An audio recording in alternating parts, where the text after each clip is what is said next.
टाटा पंच में सबसे best part पता है क्या है? इसमें है ना, ये जो गेट आप देख रहे हो 90 डिग्री एंगल में खुल रहा है। कितना वाइड खुल रहा है देखो, बहुत ज़्यादा वाइड खुल रहा है। लेकिन इसका एक ड्रॉबैक भी है। क्या ड्रॉबैक है? अब ये मैं सीट पे बैठा हूँ, मेरा हाथ ये है और ये लिटरली मुझे वहाँ तक तो पहुँच ही नहीं रहा मेरा हाथ। मुझे यहाँ पकड़ के इसको बंद करना पड़ रहा है। एक तो इसमें एक ड्रॉबैक है, ये है कि इसमें 6 एयरबैग नहीं दिया इन्होंने। इनफैक्ट 5 स्टार रेटिंग है, बट इसमें 2 ही आपको दे रखा है एयरबैग।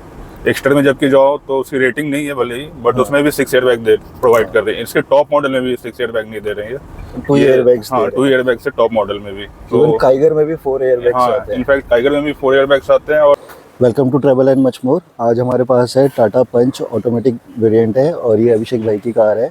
और ये अभिषेक भाई इसके प्राउड ओनर है। इन्होंने काफ़ी टाइम ये कार चला ली है। आज इसका ओनरशिप रिव्यू करेंगे और ओवरऑल एक्सपीरियंस जानेंगे अभिषेक भाई का इस ऑटोमेटिक पंच के साथ, उनका कैसा रहा। चलिए शुरू करते हैं।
अभिषेक भाई ये कौन सा वेरिएंट है? ये आपको टॉप मॉडल है, क्रिएटिव एएमटी। Creative AMT. इससे ऊपर कोई मॉडल नहीं आता? इससे ऊपर एक मॉडल आता है जिसमें विद सनरूफ है, ये विदाउट सनरूफ है। अच्छा, विद सनरूफ, विदाउट सनरूफ। मतलब उसमें डिफरेंस यही है, विद और विदाउट सनरूफ। तो आपको सनरूफ की ऐसी रिक्वायरमेंट नहीं थी? छोटी सनरूफ है वो, बस मतलब किसी काम की नहीं। 50,000 रुपये एक्स्ट्रा है उससे। अच्छा अभिषेक भाई, जब भी हम कोई कार लेते हैं तो हम ऑब्वियस बातें कंपेयर करते हैं कार को। आपने किन गाड़ियों के साथ इसको कंपेयर किया? इस सेगमेंट तो मेरे पास मैग्नेट का ऑप्शन था, एक्स्टर का ऑप्शन था और टाइगर का ऑप्शन था। तो रिव्यू चारों किए थे, लेकिन एक्स्टर और पंची एक ऑप्शन था जिसके साथ मैं जानना चाह रहा था। और लास्ट में फिर पंच के साथ गया। पंच के साथ ही क्यों गए आप? एक्स्टर भी देखी थी आपने, आप कह रहे 2 शॉर्टलिस्ट गई थी 4 में से आपने, तो पंच पे ही क्यों गए आप? मतलब पंच का मुझे सेफ्टी तो है ही, पंच का बेटर है एक्स्टर से फॉर श्योर। तो और पंच का रिव्यू भी अच्छा है मार्केट में। तो इस वजह से हाँ, नो डाउट टाटा की जो सबसे मोस्ट सेलिंग कार है उसमें से पंच एक है। और एक्स्टर में सेफ्टी रेटिंग पंच के कंपैरिजन में थोड़ी कम है, तो आपने सेफ्टी प्रायोरिटी को एक्स्टर में 1-2 फीचर्स थे जो फैंसी हैं, अच्छे भी हैं, बट उतने भी रिक्वायरमेंट है नहीं उन फीचर्स के बिना भी काम चल सकता है। तो safety end of the day matter करता है, तो पंच के साथ ही गया। जैसे हम एक्स्टर की बात कर रहे हैं, उसमें 4 सिलेंडर इंजन आता है, इसमें 3 सिलेंडर इंजन आता है। तो उसमें जैसे मोर रिफाइंड इंजन है उसका। और प्लस उसमें नॉइस भी इतना नहीं आता है और वाइब्रेशन भी ऐसा नहीं आता। क्या इस पंच में आपको वाइब्रेशन जैसा ऐसा कुछ फील होता है? नहीं, वाइब्रेशन बोलूँ तो ऐसा कोई फील नहीं होता। मतलब आप अगर गियर शिफ्ट करते हो तो आप उस समय हल्का सा फील करते हो, ये तो है इसमें। और जैसे हाई स्पीड पे चल रहे हो आप, तब ऐसा फील होता है? हाई स्पीड में तो मुझे फील नहीं हुआ, कोई फील नहीं हुआ। नॉइस का ऐसा कुछ फील नहीं, ऐसा कोई फील नहीं होता मुझे। बहुत ही माइन्यूट होगा, तो मैं उतना तो क्रिटिक होने की हर माइन्यूट चीज को देख पाऊँ। मतलब as a normal user behaviour में मुझे इतना कोई फील नहीं होगा नॉइस को लेके। इसमें वाइब्रेशन का उतना इशू नहीं है, उतना मैनेजेबल है। वो हल्का फुल्का लैग मतलब फील होता है इसमें, नो डाउट। इससे पहले आप कौन सी कार यूज कर रहे थे? इसके पहले रिड्ज था हमारे पास। वो भी रिड्ज मारुति की थी, तो मारुति से आप टाटा में कैसे शिफ्ट हुए? अब मारुति की तो कार अच्छी है, मतलब मोस्ट सेलिंग कार है, बट मारुति किसी भी कार में सेफ्टी है नहीं, इस सेगमेंट में तो है ही नहीं बिल्कुल ही। इनफैक्ट टॉप सेगमेंट में भी मारुति की सेफ्टी रेटिंग पे कोई है नहीं अच्छी चीज। तो इस वजह से, और टाटा आजकल ट्रस्टेड ब्रांड भी बन चुका है। उस जमाने में मारुति ट्रस्टेड ब्रांड था और आज टाटा तो ट्रस्टेड ब्रांड है ही, तो इस वजह से। कितना माइलेज दे रही है आपको ये गाड़ी? ये अभी सिटी ड्राइव में 12 से 13 ही दे रही है मुझे, लेकिन वही 14 के आसपास आती है जैसा मैंने रिव्यू देखा है। हाईवे पे कितना माइलेज मिला है इसका? हाईवे पे अप टू 18 अभी मैंने ज़्यादा भी नहीं गया हूँ हाईवे पे, मतलब कम ही रन किया मैंने हाईवे पे, लेकिन 18 तक दे रहा था हाईवे पे मुझे। 18 तक मिल गया था। हाँ जी। ओके। इस कार का जो इंटीरियर है बहुत ही नीट एंड क्लीन है, बहुत ही सिंपल डिज़ाइन है जो कि काफ़ी अच्छा है। लेकिन इसमें अगर आप देखोगे तो ऑटोमेटिक क्लाइमेट कंट्रोल है, जिसके कंट्रोलर यहाँ पर है, बट जो डिस्प्ले आता है वो यहाँ पर आता है। और ये ऑटोमेटिक गियर नॉब है। बाकी जो अगर आप इंटीरियर देखोगे, इसमें जो स्टीयरिंग व्हील पे ही सारे कंट्रोल दिए हुए हैं, क्रूज कंट्रोल और मल्टीमीडिया के कंट्रोल है। और बाकी जगह अगर आप देखोगे ना, सब जगह पे ये जैसे आपको लग रहा होगा ये सॉफ्ट टच है, ऑल्दो ये टॉप मॉडल है, उसके बाद भी कहीं पर भी आपको सॉफ्ट टच नहीं मिलेगा। हर जगह हार्ड प्लास्टिक का यूज़ हुआ है। ऑल्दो ये टेक्सचर्ड है, देखने में अच्छा लग रहा है। अगर आप क्लियरली देखोगे जो ट्राई एरो का टाटा का डिज़ाइन है वैसे ही है, बट हर जगह आपको हार्ड प्लास्टिक ही मिलता है। और जो इसका जो लीवर है उसमें कोई लॉक का अलग से बटन नहीं है, जो इसी में ही दिया हुआ है।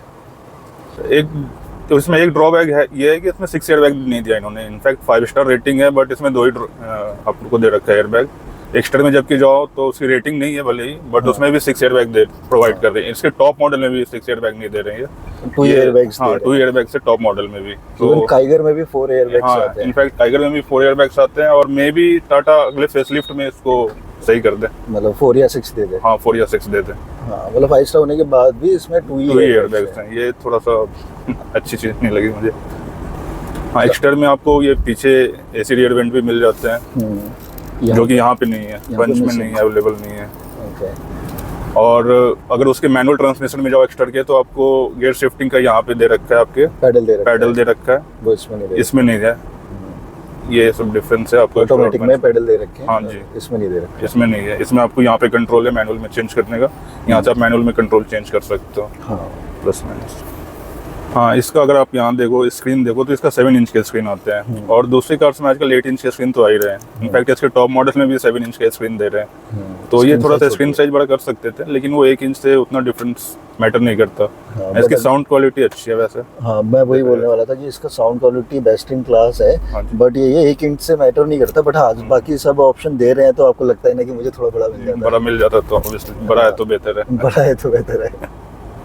हाँ, इसमें अगर आप टॉप मॉडल में देखो तो आर्मरेस्ट का फीचर दिया है, जो अच्छी चीज़ है। दोनों में दिया है। पैसेंजर सीट पे भी दे रखा है। लेकिन अगर वो बॉक्स वाले फीचर रहता है ना, कंबाइंड आर्मरेस्ट जो रहता है, तो उसमें थोड़ी स्टोरेज भी मिल जाती है, तो वो थोड़ा सा बेटर रहता। ये अलग अलग दिया है, वो पता नहीं मुझे क्यों दिया, वो दे सकते थे। और इसमें मुझे लगता है कि 1 लीटर की बोतल तो नहीं आएगी, छोटी बोतल नहीं, छोटी बोतल ही आ पाती है। ऑल्दो इसके गेट में आपके 1 लीटर की बोतल आराम से आ जाएगी, काफ़ी बड़ा स्पेस दिया हुआ है। और अगर मैं इसका ग्लव बॉक्स देखूं तो ये भी ठीक ही है। बाकी आजकल छोटी छोटी गाड़ियों में भी एलईडी हेडलैम्प्स आ रहे हैं, बट इसमें अभी वही old fashion yellow halogen bulbs दे रखे हैं अभी तक। तो विजिबिलिटी में कोई डिफरेंस आता है? विजिबिलिटी में तो आता है, थोड़ा डिफरेंस तो आता ही है ऑब्वियसली, बट उतना भी मैटर देखेंगे अभी। अगर फ्यूचर में अगर आप क्या तो चेंज कर लेंगे, मतलब आफ्टर मार्केट आप उसको अपग्रेड कर लेंगे।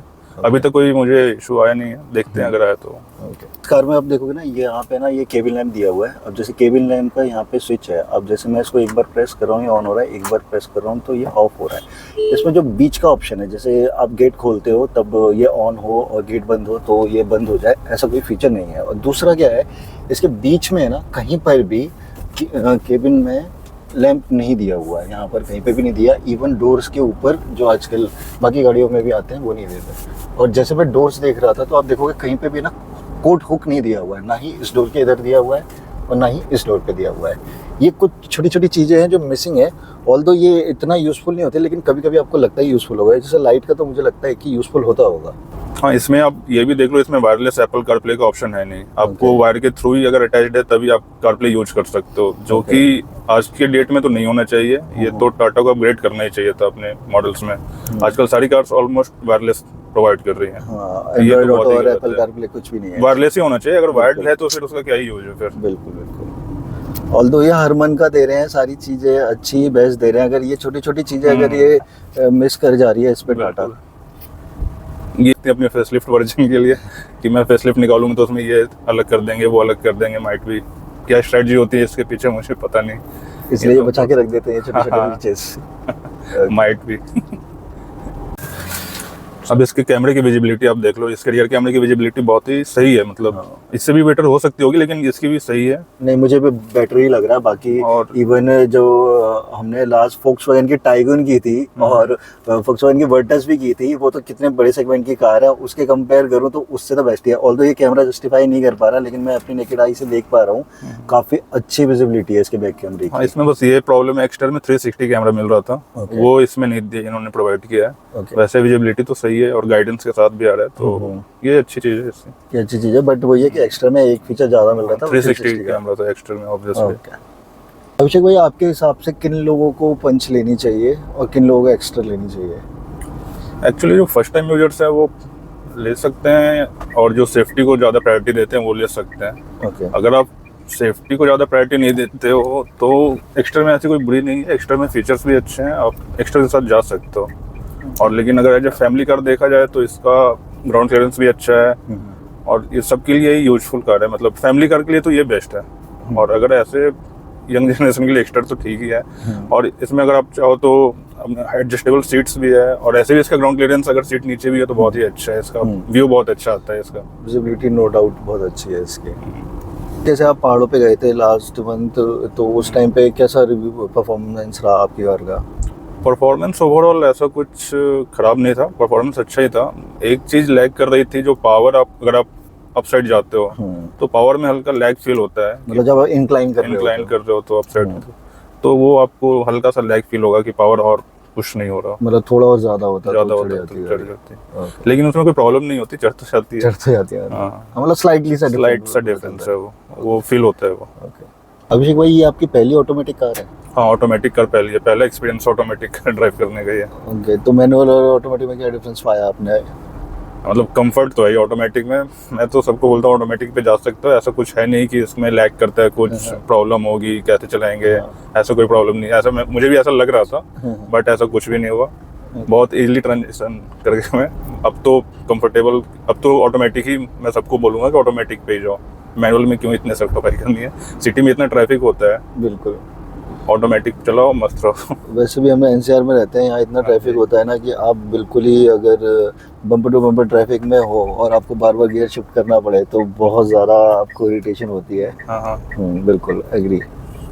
लेकिन वही है, अगर आपने जैसे आप बोल रहे हो कि फर्स्ट ऑटोमेटिक कार है ये आपकी, तो बाकी कार से आपने कंपेयर नहीं कर पाए होगे, आपने चला के नहीं पता चला होगा आपको कि मे बी शायद जैसे दूसरे जो AMT है, CVT है, इन सब में क्या डिफरेंस आता है, तो वो नहीं है देखा आपने। बस आपने ये देखा कि मैनुअल से ऑटोमेटिक में गया, मुझे कंफर्ट वाली साइड पे आ गया बस, है ना? वो तो मैंने रिव्यू पढ़ा ही था कि MT, DCT और CVT का एक्सपीरियंस अलग अलग होता है। इनफैक्ट ये MT है तो इसमें जैसे मैं बोल रहा हूँ गियर शिफ्ट में मुझे फील हो जाता है कि गियर शिफ्ट हो रहा है, और हल्का सा लैग करता है जब वो गियर शिफ्ट होता है, तो पता चलता है। हाँ, पता चलता है। और लोग बोलते हैं कि CVT और DCT में पता नहीं चलता, मतलब तो नहीं पता चलता होगा फॉर श्योर, अगर है ऐसा रिव्यू तो। बट इस प्राइस रेंज में तो यही ऑप्शन है, तो इसी के साथ जाना है, इसमें तो कोई ऑप्शन ही नहीं था हमारे। ये ऑन रोड आपको कितने की पड़ी है? ये मुझे पड़ी 10-20 में ऑन रोड। 10-20 में ऑन रोड पड़ी है? हाँ, अप्रॉक्स 10-20 की पड़ी है। एक्चुअली ये मैंने एको के थ्रू बुक किया था तो एक्स्ट्रा डिस्काउंट मिल गया था मुझे 30,000 का, वरना ये 10-50 के रेंज में आ रही थी। आपने ये लेने के बाद में एसेसरीज भी लगवाई आफ्टर मार्केट? ऐसे कोई मैंने एसेसरी बस सीट कवर्स ही लगवाए हैं, और सीट कवर्स लगवाए आपने? ओके, सीट कवर्स के अलावा आपने कुछ और नहीं लगवाया? सीट कवर्स के अलावा वैसे उसमें रिक्वायरमेंट भी थी नहीं, बाकी सारी चीजें तो हाँ, ये टॉप मॉडल इसमें ऐसे कोई रिक्वायरमेंट। जैसे मैं देख रहा हूँ ये डोर वाइजर लगे हुए हैं। हाँ, वाइजर लगवाया, ये तो आफ्टर मार्केट ही लगता है, कंपनी लगाया है। तो बाकी तो सारी फुली लोडेड ही कार है ये, स्मार्ट लगाने की मैंने एक्स्ट्रा बस सीट कवर वही डोर वाइजर ही लगवाए हैं। हाँ, अब मैं आ गया हूँ ड्राइविंग सीट पे। अब अपना एक्सपीरियंस शेयर करूँगा टाटा पंच का, ऑटोमेटिक का। पंच ऑटोमेटिक मैं फर्स्ट टाइम चला रहा हूँ। वैसे मेरे पास नेक्सॉन ऑटोमेटिक है, उसका बारे में आपको बता ही चुका हूँ। तो उसके और इसके इंजन में थोड़ा डिफरेंस है, देखते हैं इसमें ये कैसे परफॉर्म करती है। तो मैंने ये डाल दिया है ड्राइव पे। एक्चुअली इसमें ड्राइव नहीं आता, ए आता है, रिवर्स, न्यूट्रल एंड ए। और बाकी अगर मैं इसको लेफ़्ट साइड करूँगा तो ये मैनुअल में चेंज हो जाएगा, ठीक है। इसमें बैठ के ना बहुत कमांडिंग पोजीशन पे बैठते हो आप, है ना, और विजिबिलिटी बहुत बढ़िया है इसकी। ग्लास एरिया बहुत बड़ा है और भी हम बहुत बड़े हैं, और विजिबिलिटी की मतलब कहीं से भी आपको कोई भी ऐसा नहीं लगेगा कि आप किसी छोटी गाड़ी में बैठे हो। इसका ग्राउंड क्लियरेंस बहुत हाई है।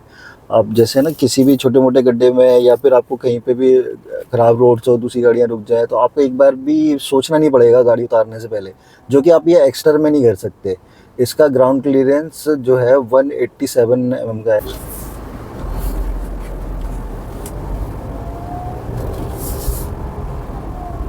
देखो इनिशियली तो ये अच्छा पिकअप लिया, और ये जब सेकंड गियर में मूव हुई तो मुझे सच में पता चला कि इसने मूव की है।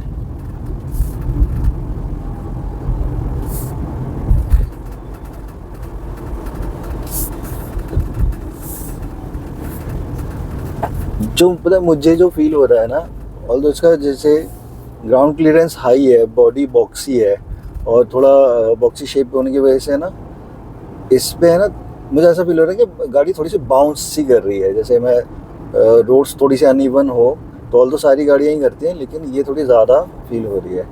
जैसे लो स्पीड में तो खैर ज़्यादा पता नहीं चल रहा, लेकिन हाई स्पीड में ये पता चल रहा है।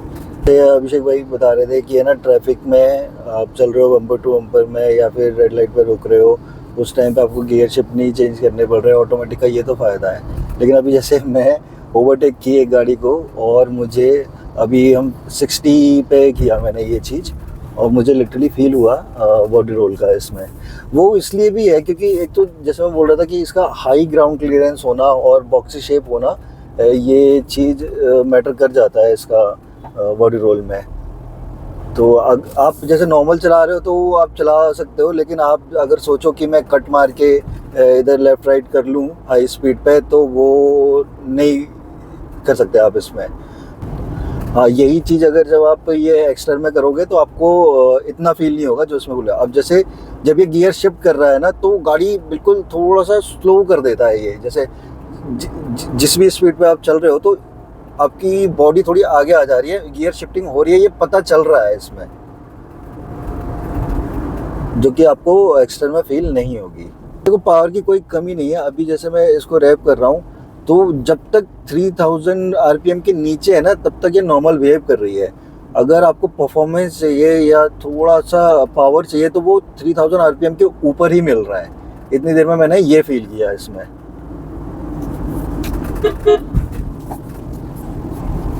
3000 के नीचे जो है आपकी एक रिस्पॉन्सिबल कार आप बोल सकते हो इसको, रिस्पॉन्सिबल कार है।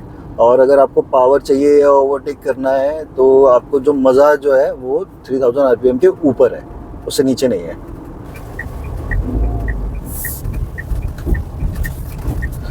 इसका स्टीयरिंग जो है बहुत ही लाइटर साइड है, आराम से घूम जाती है गाड़ी, और सिंगल हैंडेडली आप इसको मनूवर कर सकते हो, चाहे आप ट्रैफिक में हो, चाहे आपको रिवर्स करना हो, तो बहुत ही ईज़ है इसका जो स्टीयरिंग व्हील है। बहुत कंफर्ट साइड पे है, और ये लेदराइट कंपनी से ही आता है ना इसका? हाँ जी, वो कंपनी फिटेड है। ओके, काफ़ी मतलब फील करने में ना बहुत अच्छा लग रहा है ये स्टीयरिंग व्हील। तो बाकी सारी टाटा की तरह है ना, इसमें भी वही सेम चीज़ है। अगर आप देखोगे ना कि पैनल गैप बहुत ज़्यादा है, लिटरली मेरी एक उंगली घुस जा रही है इसमें अगर आप देखोगे। और ये खाली यहाँ पर नहीं है, बाकी हर जगह है। ये देखो यहाँ पर भी दे रखा है, इवन यहाँ पर भी है। आप देखोगे पूरी गाड़ी में, टाटा में चाहे नेक्सॉन लो आप, चाहे पंच लो, कुछ भी लो, हर जगह आपको ये फिट एंड फिनिश का इशू है। अगर ये देखो इसका बूट है, इसमें तो देखो लिटरली मेरी ये वाली उंगली पूरी चली जा रही है। ये फिट एंड फिनिश का इशू टाटा में बहुत है। इसमें ये क्लैडिंग्स दी हुई है, बहुत ही चौड़ी दी हुई है, बहुत ही स्पोर्टी भी लगती है कार इससे। लेकिन अगर जैसे मैं देखूं, ये जब ली होगी तब ब्लैक होगी, अब ये वाइट सी हो गई है। ये एक्चुअली ये देखो वाइट स्पॉट्स आ रहे हैं इस पे। ये है तो ब्लैक, बट इस पे पॉलिशिंग नहीं करोगे ना तो इस पे पता नहीं वाइट स्पॉट्स आ रहे हैं। ये इनकी सही चीज़ नहीं है। हाँ, तो या तो कंपनी को इसको मतलब बॉडी कलर में दे देना चाहिए था, या फिर इसको ग्लॉसी में देना चाहिए। ग्लॉसी में देते, ये वाइट स्पॉट्स अच्छे नहीं लगते। अच्छे नहीं लगते। इवन अगर मैं यहाँ भी देख रहा हूँ, यहाँ पर भी वाइट स्पॉट पड़ गए हैं। ये रेगुलर पॉलिशिंग करते हैं। मैंने बोला था तो बोला कि आप पॉलिश मारोगे तो ये सही होता है। अब वही है कि यूज़र कितना पॉलिश मारेगा इस पर, कितनी कब तक वही करेंगे। जगह जगह जहाँ पर भी आप ऐसा ये मैट वाला ब्लैक देख रहे हो, हर जगह पे ये वाइट ही हो गया है। चाहे यहाँ देख लो, हर जगह। अभी हम बैक सीट पे आ गए हैं, बैक सीट चेक करने के लिए। इसका जो बाकी सेगमेंट की कार है और इवन इससे बड़ी सेगमेंट की भी जो कार है वो उससे थोड़ा वाइड ही है, इसमें स्पेस ज़्यादा है, नो डाउट। लाइक स्पेस की कोई कमी नहीं है, हेडरूम भी बहुत बढ़िया है।